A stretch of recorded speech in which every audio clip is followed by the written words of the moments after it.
Now, if we go back to Matthew 21, where we started, and we pick up in verse 10 of Matthew 21. And when he had entered Jerusalem, all the city was stirred, saying, "Who is this?" And the multitudes were saying, "This is the prophet Jesus from Nazareth in Galilee." And so if you didn't know who Jesus was before, you know who he is now. I mean, there were hundreds of thousands, perhaps a couple of million people here in Jerusalem, historians tell us, for this event. And it would have been all the Jews from all over the known world would have come for the Passover, one of the three major holidays that every Jewish male was required to attend according to the law. And so it would have been a big thing. And Jesus, who oftentimes did not want to be taken by the crowds and presented as a king. He'd have thousands of people following him, and he'd get into a boat and go across the Galilee to get away from them. Most people would be thriving with all of that attention, wanting to be made a king, wanting to be made a ruler. But Jesus didn't want that. He was avoiding the public acclamation because he knew ultimately what his fate was. He knew that he was determined to die on a cross, and that the people were not wanting the life that he was offering. They wanted the bread that he was giving because he gave free bread and fish. They wanted the healing that he was giving because they'd bring their sick and their dying to him, and he would raise them from the dead, and he would heal their lepers and give sight to their blind and the rest.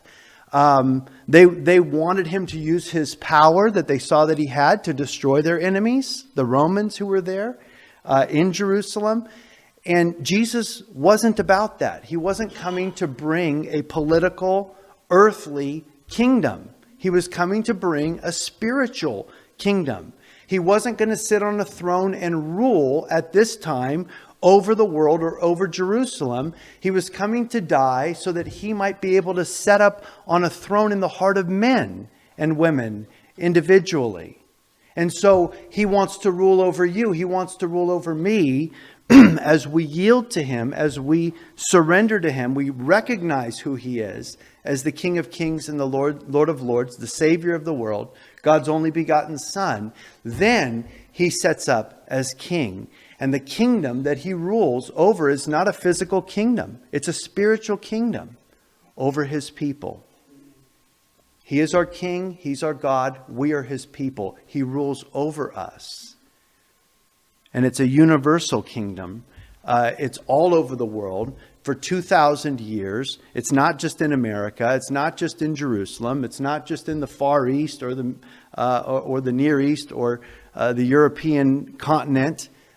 This is the universal. And by the way, the word Catholic, before it was the Roman Catholic Church, it was the Catholic faith. If you read the old scholars and the church fathers, they called it the Catholic faith because it meant universal, one church, one faith, one bride of Christ. We're all members of one body, the universal Catholic Church, not Roman Catholic Church, but the universal church.